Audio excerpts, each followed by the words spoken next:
Hey, it's your boy Gpac from Chirac. Please don't forget to hit the like, share, and subscribe button. Okay, tonight we have Miss Jamala Lassane. That's Tupac's first cousin, and she was asking questions, and she brought up some very interesting points. She said she drove out there to Vegas that night. That tragedy happened to Tupac, and she said in her heart she always believed Suge Knight allegedly had something to do with the play on Tupac in Vegas. So, there was a lot of speculation going around because, Tupac was supposed to be leaving Death Row Records. He wanted to start his own thing and he owed Suge a lot of money and Suge wouldn't release him. They was having back and forth arguments, behind the scenes people didn't know about. So enough of me talking, I'm going to bring Tupac's cousin in the house, my presence. Did you ever believe, like so many people do, and it's still rumors running on the internet today, that Suge Knight may have had something to do with Tupac's death? Yeah, I did believe it. I did, but I had my own, reason of believing it, and it was only if you could allow me to elaborate. And Go ahead. that is the day of leaving to go to Vegas. Suge had came to pick Pac up because it was me, it was Kadada and I, Yaki, Edie, and Castro. Pac's first initiative was to come to Atlanta because he had gotten a phone call from either my aunt or my mom stating that one of my brothers had stolen one of Pac's guns out the house. So at this time, it was a lot of my brothers, cousins, family members that were still, engaging in the same bull crap that's been taking place for years, repeating the same patterns. Okay. So it was a lot of us still going back and forth to jail, drug abusing, and coming in and out of rehabs. So that pattern was continuing at that moment. And my brother, who is sober and a recovering addict right now, but at that time, he was getting high, and he may have sold the gun out the house. But when Pac heard it, he was pissed off. He was tired of the fact that why we can't get our shit together, why we still going through this type of shit. You know what I mean? And he wanted to come to Atlanta to deal with that family situation. But Suge insisted that he deal with that family situation later, and let's continue to go to Vegas.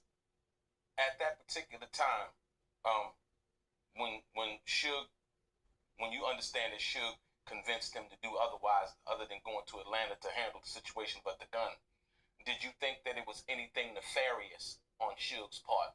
Like, come on, because there was some underlying thing going on. Kadada, her observation was more enlightening because, like I may have mentioned before, I'm a little naive. I'm from New York. I don't really know the Cali, lifestyle or lingo or so forth, right? So again, Suge is insisting that Pac come to Vegas, right? He also was assisting that Pac did not need his bulletproof vest. Red flag. Pac always traveled with his bulletproof vest. So Sugar's like, nah, Pac, you don't need the bulletproof vest. You don't need none of that. I got you. You heard that? Suge convinced Tupac, no man, you don't need your vest, woody woo, this and that. And that's crazy. He know how all that friction that them and the Bad Boy had, and the Crips had, and other people, Death Row was all over the place. They had enemies everywhere. And Pac is their number one artist. Why wouldn't he want him protected and have his bulletproof vest on? And another red flag, he told the security, no sidearms. Don't bring y'all pieces. That's another red flag. Something doesn't sound right. Daughter, Kadada and I sitting on the stoop, or I should say in front of the house, waiting on Pac and the Outlaws to get themselves together. I wasn't supposed to go. Pac didn't want me to go to Vegas, but Kadada did not want to be the only girl on the trip. So she convinced Pac to please allow me to go.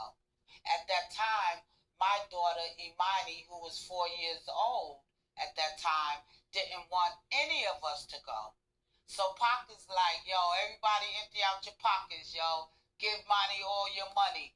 Monty, what you want us to bring you back? You want a fat burger? Monty wanted a fat burger, right? So we was able to get Imani's approval. Everybody gave Monty their money, flipped their pockets that inside out to give Monty the money, while Kadada and I is sitting in front of the house. Kadada is noticing body language, Suge's body language, right? Because Suge is in his car, he's laid back, he's on the phone, and Kadada is noticing, she's saying certain things like, look at him. He could be plotting to do something right now. Y'all hear that? You know, she's saying all these little things that I'm not really paying no mind, because I'm happy I'm going to Vegas. I've never been there before, and we were supposed to go during our birthday month. It's the Mike Tyson fight. So what Kadada is observing, I'm not seeing what she's observing. In retrospect, it all makes sense later. So that was one of the things that I think that was important that you just brung up. So Tupac, because a lot of people say, well, Tupac had this bulletproof vest in Vegas, and like I said, once again, Jamala, you were there, and this is the reason why we brought you on Out of Dialogue, so you could clear a lot of stuff up, because a lot of people have been running with rumors and these stories and things like that. So from your understanding and your knowledge firsthand, Tupac didn't have his bulletproof vest in Vegas. No, he did not. Nope. So y'all heard that. Kadada must have knew something. For all y'all don't know who that is, that's Quincy Jones' daughter. She must have heard Pac and Suge get into it before. So she was like, he's plotting. So she heard something or knew something, because she would have inside knowledge by her being Tupac's girlfriend and being around all the time, helping Pac out. That's crazy. So there you have it. That's your boy Gpac and Chirac. Please don't forget to hit that like, share, and subscribe button.